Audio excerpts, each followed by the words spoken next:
Good morning to all of you. Class 8th, subject Social Science, Chapter 3. Why do we need a parliament? Dear students, आप अपनी book का page number 34 निकालेंगे। वहाँ से आज हम पढ़ेंगे the role of the parliament. Created after 1947, the Indian Parliament is an expression of the faith that the people of India have in principles of democracy.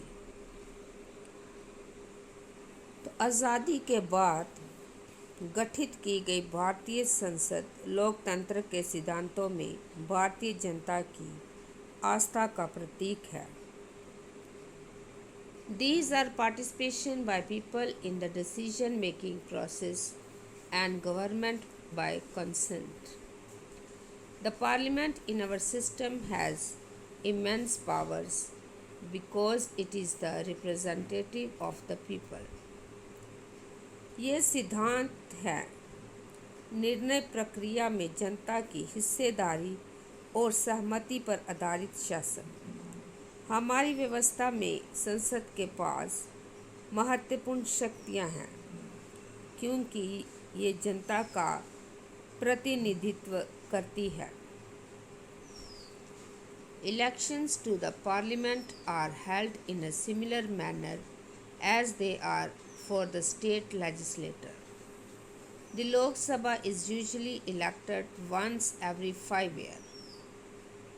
The country is divided into numerous constituencies as shown in the map on page 41. Each of these constituencies elect one person to the parliament. The candidates who contest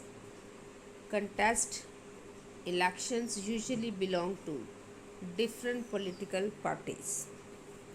तो लोकसभा के लिए भी उसी तरह चुनाव होते हैं जिस तरह राज्य विधानसभा के लिए चुनाव होते हैं। आमतौर पर लोकसभा के लिए हर 5 साल में चुनाव कराए जाते हैं। जैसा कि पृष्ठ संख्या 41 पर दिए गए नक्शे में दिखाया गया है, देश को बहुत सारे निर्वाचन क्षेत्रों में बांटा गया है। प्रत्येक निर्वाचन क्षेत्र से एक व्यक्ति को संसद में भेजा जाता है। चुनाव लड़ने वाले उम्मीदवार आमतौर पर विभिन्न राजनीतिक दलों के सदस्य होते हैं। Once elected, these candidates become members of parliament or MPs. These MPs together make up the parliament. Once election to the parliament have taken place, the parliament needs to perform the following functions. तो चुने जाने के बाद ये उम्मीदवार संसद सदस्य या सांसद MP कहलाते हैं। इन सांसदों को मिलाकर संसद बनती है। संसद के चुनाव हो जाने के बाद संसद को निम्नलिखित काम करने होते हैं। तो आप पहले इसका ए पार्ट पढ़ोगे, to select the national government, तो राष्ट्रीय सरकार का चुनाव करना। Parliament of India consist of the president, the Rajya Sabha and the लोक सभा। आफ्टर द लोक सभा election, a list is prepared showing how many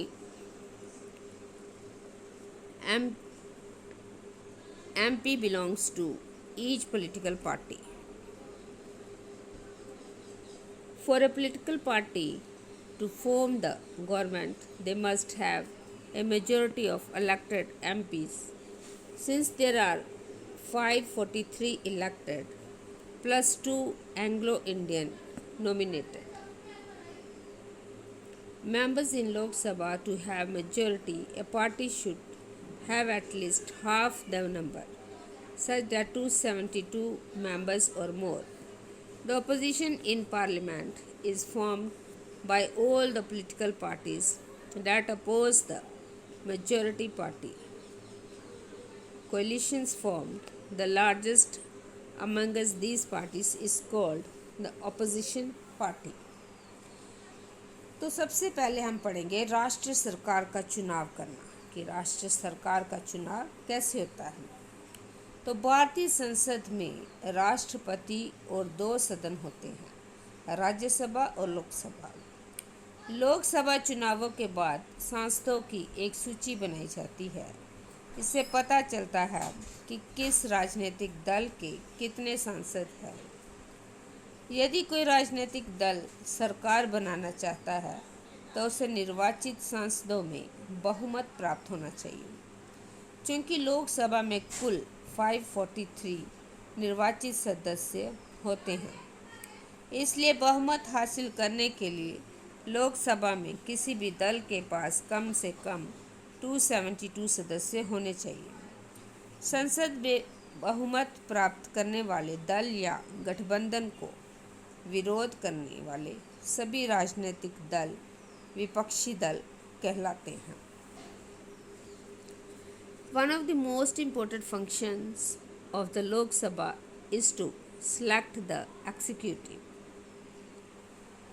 तो कार्यपालिका का चुनाव करना लोकसभा का एक महत्वपूर्ण काम होता है। The executive is, as you read in chapter 1, is a group of persons who work together to implement the laws made by the parliament. This executive is often what we have in mind when we use the term government. तो जैसा कि आपने पहले अध्याय में पढ़ा था, कार्यपालिका ऐसे लोगों का समूह होती है जो संसद द्वारा बनाए गए कानूनों को लागू करने के लिए मिलकर काम करते हैं। जब हम सरकार शब्द का इस्तेमाल करते हैं तो हमारे जहन में अक्सर यही कार्यपालिका होती है। The Prime Minister of India is the leader of the ruling party in the Lok Sabha. From the MPs who belong to her party, the Prime Minister selects ministers to work with her to implement decisions. These ministers then take charge of different areas of government functioning like health, education, finance, etc. तो भारत का प्रधानमंत्री लोकसभा में सत्ताधारी दल का मुखिया होता है।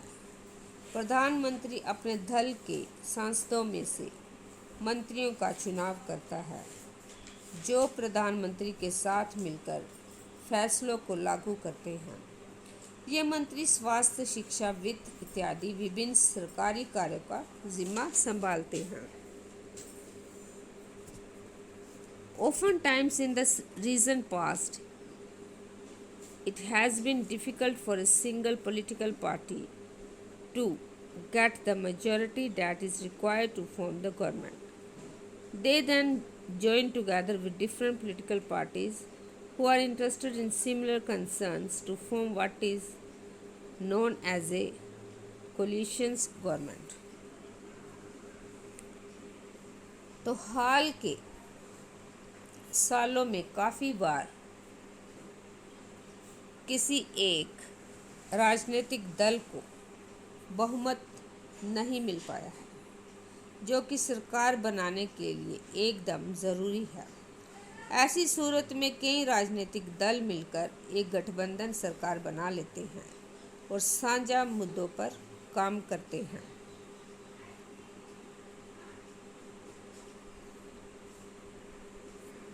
The Rajya Sabha functions primarily as the representative of the state of India in the parliament.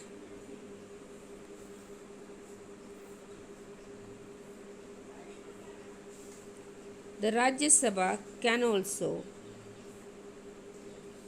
initiate legislation, and a bill is required to pass through the Rajya Sabha in order to become a law. It therefore has an important role of reviewing and altering the laws initiated by the Lok Sabha. तो राज्यसभा मुख्य रूप से देश के राज्य की प्रतिनिधि के रूप में काम करती है।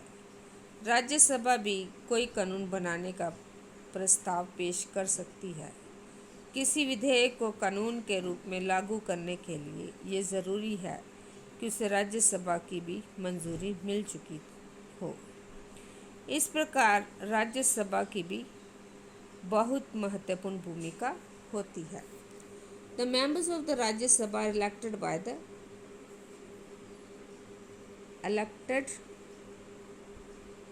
the elected members of the legislative assemblies of various states.